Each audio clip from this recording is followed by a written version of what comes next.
कि सर मैं क्या बोलूं, मैं तो जिंदगी में कभी बोली ही नहीं आज तक, और मेरा सबसे कमजोर पक्ष ये है कि मैं कभी बोल ही नहीं पाती हूं। तो मैंने इसको कहा, मैंने कहा बेटा तू बोलती है, बहुत अच्छा बोलती है, तूने कभी ट्राई नहीं किया बेटा। मैंने कहा तूने कभी कोशिश नहीं की, और अगर मेरी बेटी रहना है ना तो तेरे को कल बोलना है, अच्छा बोलना है, जबरदस्त बोलना है। मैंने इसको वापस जवाब दिया, रिप्लाई दिया। थोड़ी देर बाद में, सर मैं कोशिश करती हूँ। मैंने कहा फिर गलत जवाब आपका, कोशिश नहीं करना, बोलना है। बोला सर मैं कभी बोली नहीं, कभी आज तक मैंने बहुत कोशिश की है, लेकिन मैं कभी बोल ही नहीं पाई, किसी के सामने घर पे नहीं बोल पाती हूँ, उनके सामने नहीं बोल पाती हूँ। मैंने कहा बेटा आज से शुरुआत करनी है, मतलब अभी से या जब भी तू बनाएगी वीडियो, कल से शुरुआत करनी है, और एक दिन ना बहुत बड़ी मोटिवेशनल स्पीकर बनेगी, ये भी मेरा प्रॉमिस है तेरे से। तू बहुत अच्छा बोलने लग जाएगी। बस तू गलती यही कर रही है कि तूने आज तक बोलने की कोशिश नहीं की। तू खुद की जो कमजोरी है वो खुद ही बता रही है कि सर मैंने कभी कोशिश ही नहीं की, है ना, कोशिश। तो मैंने कहा बेटा कोशिश नहीं की, इसीलिए बोल नहीं पा रही। अगर कोशिश कर लेती तो बोल लेती। और इसने फिर कोशिश की, और सुबह बहुत जल्दी इसका वीडियो आ गया, और इतना शानदार बोली कि बहुत अच्छा लगा, मुझे तो अच्छा लगा भाई। सिंपली अपना जो बात कहनी है सिंपली इसने कहा। ऐसे तो नहीं कहा कम से कम लॉकडाउन ने सर मैं हमारे लिए ये किया वो किया। लॉकडाउन में जो डायलॉग लगातार रिपीट कर लेते हैं, पहले वाले वीडियो देख के बच्चे लिख लेते हैं भाई ये बोलना है अपने को। ऐसे तो नहीं किया इसने, जो बोलना था डायरेक्ट बोला, फ्रैंक बोला, सीधा बोला, जो आ रहा था बोल दिया। सर को अच्छा लगे तो ठीक है, गलत लगे तो ठीक है, चलाएंगे तो सर ठीक है, नहीं चलाएंगे तो ठीक है। ये अच्छी बात होती है भाई, जो भी लगा इतना बोलना है। और ये बोलने की शुरुआत होगी ना, अब देखना दोबारा इस गुड़िया का जब दोबारा वीडियो आएगा तो आपको लगेगा ये वही दीदी है क्या जो उस दिन बोल रही थी, ये तो बहुत सुपर बोल रही है। तो मैं आपको कई बार कह रहा हूं, हम लोग जो है ना डरते रहते किसी चीज से, मेरे से नहीं होगा। अरे भाई तूने पहले कोशिश की थी क्या, जो तू फेल हो गया यार इसलिए तेरे को लग रहा है, नहीं कोशिश नहीं की, फिर भी मेरे से नहीं होगा। मैंने कहा आईएएस की तैयारी कर ले, मेरे से नहीं होगा। सर आईएएस कैसे बढ़ सकता हूं मैं और आईएएस सवाल ही नहीं है, मैं तो बहुत कमजोर हूं। मेरे तो ना 6वीं क्लास में, मैं कई बार मजाक करता हूं, 6वीं में सप्लीमेंट्री आई हुई है, 7वीं में सप्लीमेंट्री आई हुई है, 9वीं क्लास में 2 बार जो है ना मैं ग्रेस लग के पास हुआ हूं, 11वीं में फेल हो गया था, ये हो गया था। अरे उससे क्या फर्क पड़ता है। अभी कल परसों में एक रमेश जी यादव है उधर के जो आईपीएस बने, उनकी स्टोरी पढ़ रहा था। वो बीएससी एग्रीकल्चर, उनका कोई आईसीआर सिलेक्शन हुआ था, फेल हो गए, वहां जाके तमिलनाडु पता नहीं कर्नाटक कहां पढ़ रहे थे, ये इधर चोमू के तिगरिया के आसपास है, बहुत बड़ा प्रेरणा है दुनिया के लिए। वो फेल, मतलब बीएससी में फेल हो गए। उन्होंने कहा बीएससी में फेल होने के बाद मैं जागा, और जागने के बाद मैंने कहा आज के बाद में पीछे मुड़ के नहीं देखना। और आज वो आईपीएस है बेटा, हिंदुस्तान की सबसे बड़ी नौकरी, आईएएस के बाद में सेकंड सबसे बड़ी नौकरी है आईपीएस है। तो हम लोग यूं डरते हैं कभी। मैंने आपको एक बार स्कूटर का एग्जांपल दिया था, स्कूटर है, शीशा लेके जा रहे हैं, सामने घूम चक्कर, मतलब सर्किल है, वहाँ गाड़ियां बड़ी स्पीड चल रही है, मतलब खूब गाड़ियां चल रही है, हम लोग डरते हैं पता नहीं निकलेंगे नहीं निकलेंगे। लेकिन जैसे ही वो स्कूटर और पीछे शीशा और आदमी बैठा हुआ पीछे से उसको पकड़ के हम जब जाते हैं तो हमें लगता है हम जा सकते हैं, ये तो बहुत ईजी काम है। बस यही कर रहे हैं हम कोशिश नहीं कर रहे, हमें लगता है काम मुश्किल है, हमने कभी उसको शुरू नहीं किया, काम मुश्किल है। मैंने भी जब इंस्टीट्यूट शुरू किया था उस समय मैंने आपको कई बार बताया 20,000 इन हैंड, 20,000 रुपए थे बेटा जेब में, सिर्फ 20,000 रुपए, और सीधा ही चालू कर दिया कोई 10 लाख का काम। मैंने कहा होगा सो हो जाएगा। और मुझे भी पहले लगता था कि मुश्किल है ये काम, इंस्टीट्यूट चलाना मुश्किल है। जब मैं किसी के यहाँ पढ़ाया करता था किसी स्कूल में, तो वहाँ उनकी व्यवस्थाओं को देख के मुझे लगता था कभी नहीं हो सकता मेरे से ये, मैं कभी नहीं कर सकता, कभी ऐसे मतलब इस तरह से जो है ना टीम हो नहीं सकती हमारे पास इस तरह से बच्चे कभी पढ़ने आ नहीं सकते, हमारे पास अलग अलग क्लास हो नहीं सकती। लेकिन जब चालू किया तो लगा ये तो बहुत ईजी काम है। तो कोई भी काम हो जब तक हम करते नहीं बेटा तब तक हमें मुश्किल लगता है। लेकिन कभी कभी किसकी मजबूरी कर दो कि तेरे को ये जो है ना ये करना है, नहीं तो तेरे साथ ये हो जाएगा। जैसे फॉर एग्जांपल मैं बताऊं आपको कि एक बार एक राजा होते, उनके पास 20, वो कहीं जो है ना अपनी आर्मी को किसी जहाजों में भर के और एक दूसरे द्वीप के ऊपर जो राज्य होता है वहां पर आक्रमण करने के लिए चले जाते हैं। अब उसके पास 20,000 सोल्जर्स होते हैं, ओनली 20,000 सोल्जर्स। और जहां जाते हैं वहां जब उतर के पता करते हैं तो सामने वाले के पास तो 1 लाख सैनिक होते हैं। अब उसको लगा यार ये क्या, वो तो 1 लाख है, हम लोग तो 20,000 ही है, वो तो अपने घर में, हम तो बाहर से आए हुए, उनके पास तो सारे हथियार खुद के पास वहीं पड़े हैं, सब कुछ वहीं का वहीं है, वो तो अपने राज्य में, हम तो बाहर से आए, हमारे पास तो क्या ज्यादा होगा। तो उन्होंने, उनके सैनिक भी सारे डरने लगे। लेकिन एक लाइन फिर से उस पूरी सेना को खड़ी कर जाती, उसने कहा भाई देखो, सारे सैनिकों को बिठाया, ऊंचे से टीले पे चढ़ा और जाके बोल रहा है, सबको संबोधित कर रहा है कि देखिए ऐसा है, सबसे पहले तो एक काम करो, आप में से आप जाओ और ये जो जहाज है जिसके ऊपर हम बैठ के आए इन सबको उड़ा दो। तो सारे देखने लगे, बोला क्या कर रहे हैं महाराज, क्या कर रहे हैं आप, वापस कैसे जाएंगे, हमारी जान बचाना मुश्किल हो रही है, हमें वापस भगना है, आप क्या बात कर रहे हैं। बोला भाई एक बार सारे बैठ जाए, शांत हो जाए, शांत हो जाए, सभी शांत बैठ जाइए, पहले आप जाइए और जाके इन सारे जहाजों को उड़ा दीजिए। बोला सर क्या कर रहे हैं, बोला उनके अंदर जो हथियार है सारे ले आओ, असला जो भी है वो सारा ले आओ, केवल जहाजों को उड़ा दो। तो जहाज को उड़ा दिया। उड़ाने के बाद सबको फिर कहा बैठ, जो पब्लिक पागल, सैनिक जो है ना पागल हो गए, क्या कर रहे हैं साहब, 1 लाख की सेना है, 20,000 है, कैसे लड़ेंगे, हम तो वापस जा रहे थे, आराम से ले जाते, अभी तो उनको पता भी नहीं लगा होगा हम आ गए, तो बच के वापस निकल लेते, सर मरवाओगे आप महाराज जी, क्या करने में हो।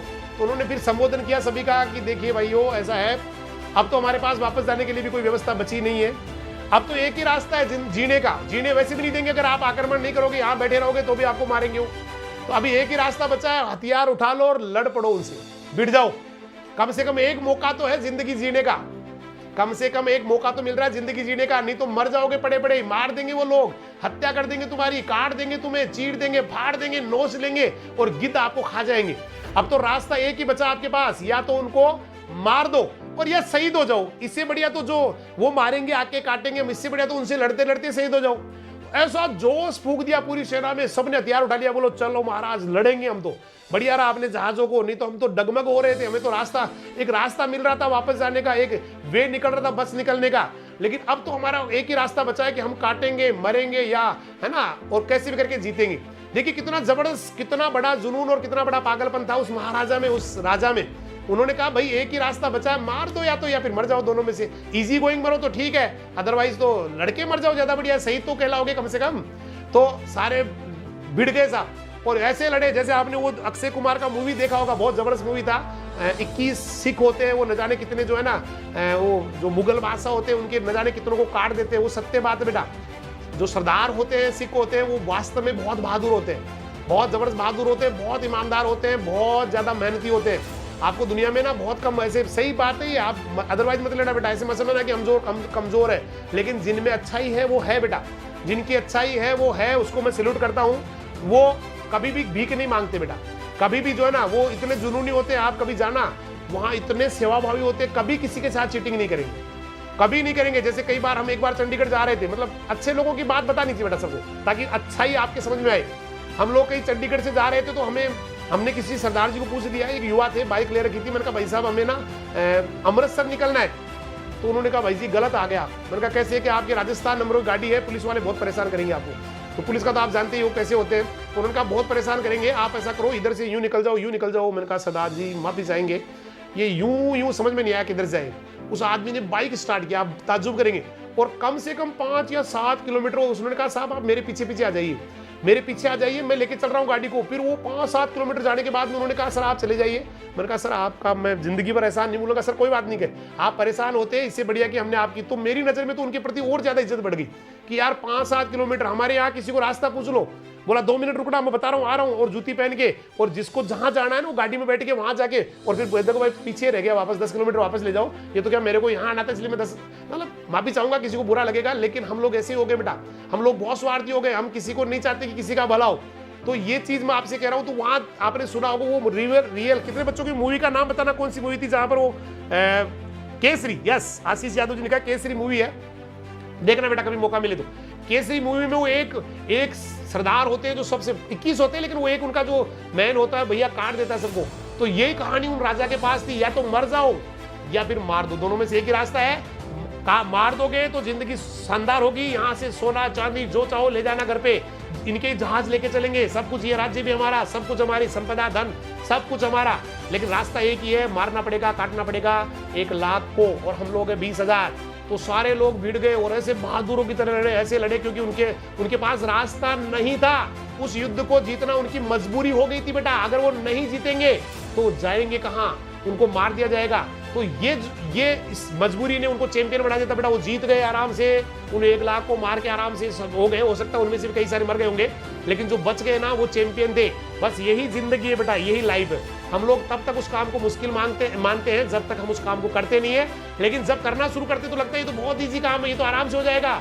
बोलना मुश्किल लग रहा है, अरे कभी आके बोलने की कोशिश की होगी तो तूने एक बार की होगी।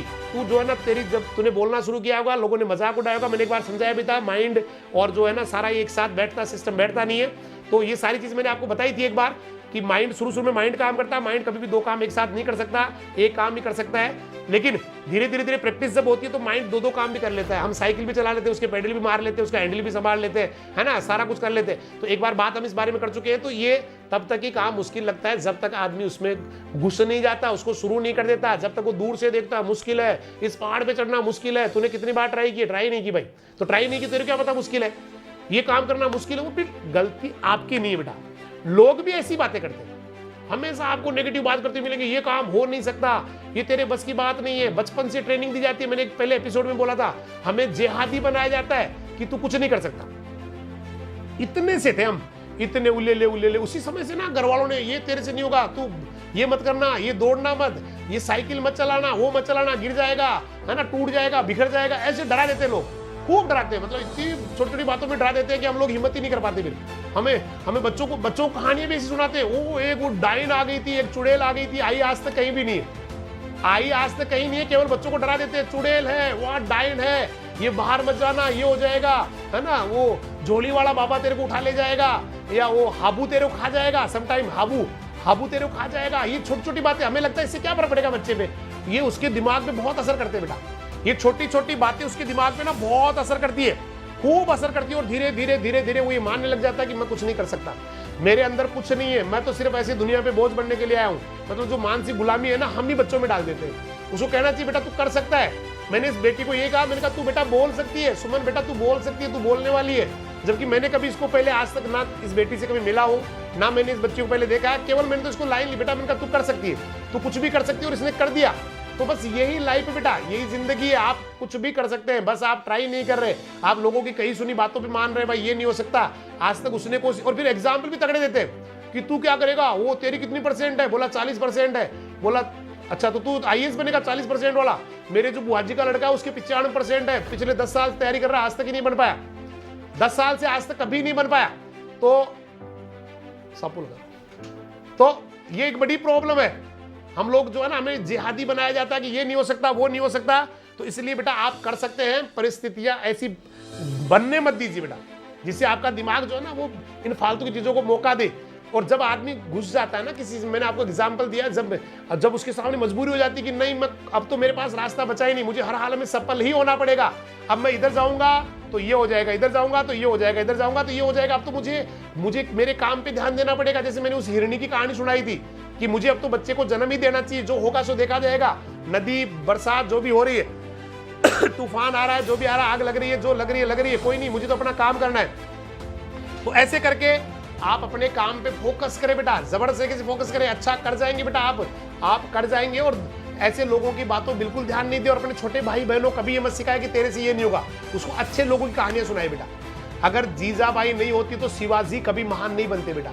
उनकी मां ने शिवाजी एक आम इंसान थे, एक आम बच्चे थे, लेकिन उनकी मां ने ऐसी कहानियां सुनाई, बस बहादुरी, कभी कोई कायरता की बात नहीं सिखाई, और ऐसे मराठा योद्धा बने। आप जानते होंगे शिवाजी और महाराणा प्रताप, ये 2 ऐसे व्यक्तित्व है दुनिया में जिनका नाम पूरे हिंदुस्तान में आदर्श के साथ लिया जाता है। बाकी तो एक रीजन विशेष में मिलेंगे आपको, हो सकता कोई और भी हो, लेकिन 2 ऐसे योद्धा है जिन्होंने अपने बाहुबल के दम पर पूरे हिंदुस्तान में डंका बजाया, पूरे हिंदुस्तान के व्यक्तित्व पे, मतलब व्यक्तियों पे छाप छोड़ी है, क्योंकि ये हमेशा बहादुर ही लोगों के बीच में रहे, बहादुर ही उनके बीच में थे, तो हमेशा बहादुरी भरी बातें करते थे।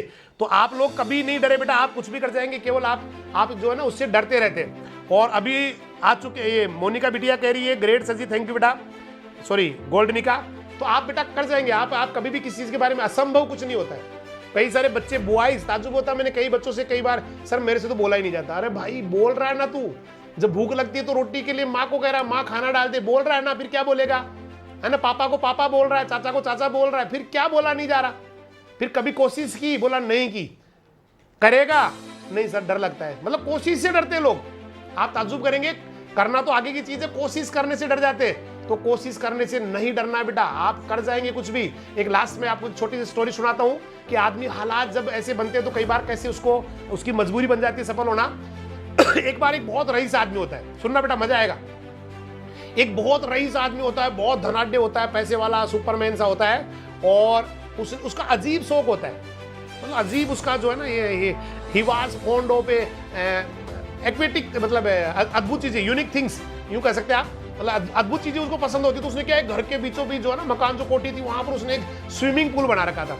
उस स्विमिंग पूल में उसने क्या पानी भर के और ऐसे ऐसे खतरनाक जानवर डाल रखे थे, घड़ियाल, मगरमच्छ, ये सांप, पानी वाले सांप, डेंजर डेंजर, हर चीज डेंजर। एक नाइट को पार्टी चल रही थी, तो पार्टी में काफी शाम का टाइम था और चल रहा था वो, और ये चलते चलते ही जो है ना उसके दिमाग पता नहीं क्या है, उसने कहा भाई जितने भी लोग पार्टी में मेरी बात सुने। बोला जी हाँ बताओ क्या सुनाना है। बोला जी आप जो भी है आप में से कोई भी आदमी अगर इस स्विमिंग पूल में इधर से कूद के उधर चला गया तो उसको मेरी संपत्ति का आधा पैसा दे दूंगा और साथ साथ ही मेरी बेटी की शादी भी कर दूंगा। अब भाई साहब ऑफर तो शानदार था, लेकिन जब जाके उन्होंने देखा तो वहां ये भयानक जानवर, पानी वाले जानवर, घड़ियाल, मगरमच्छ, पानी के सांप, डेंजर डेंजर, बहुत जबरदस्त। तो उसने कहा भाई, किसी ने कहा बोला नहीं हो सकता, ये तो नहीं हो सकता, नहीं हो सकता। अचानक एक आवाज आई, छपाक, है ना, और एक दिखा, सबने देखा, बोला क्या हुआ, कौन गिर गया, कौन कूद गया। तो एक आदमी ना उसके अंदर कूद गया था और वो लड़ रहा था उससे, क्रोकोडाइल से, जो है ना जो भी अंदर घड़ियाल वगैरह पानी वाले सब, उनसे जंगली जानवर से लड़ रहा, भिड़ रहा और अपने आप को जो है ना बचा रहा, आगे निकाल रहा, बचा रहा, और करते करते करते करते करते मतलब ये मान लो पूरी ताकत लगा के उसने सबको हरा हरू के बच बचा के, कैसे किसी के नीचे से, किसी के ऊपर से, किसी के लात मार के, किसी के ऊपर बैठ के, ऐसे करके साहब वो पार हो गया। पार हो गया तो सारे, जब वो बाहर निकल गया तो सब जयकारे लगा रहे, बोला यार क्या बहादुर आदमी है, कितना जबरदस्त आदमी है, ऐसा कहां से आया तू, तेरे माता पिता कौन है, कौन से गांव का है। उस आदमी ने सिर्फ एक ही बात बोली कि बाद में पूछ रहा प्रश्न, पहले मुझे बताओ धक्का किसने मारा मेरे को, धक्का किसने दिया, किसने धक्का मारा मेरे। अब सोचिए आप, धक्का मार दिया और धक्का मारने से ही मतलब उसको, अब उसके सामने देखिए क्यों सफल हुआ, क्यों आर पार निकल गया। वो इसलिए सफल हो गया क्योंकि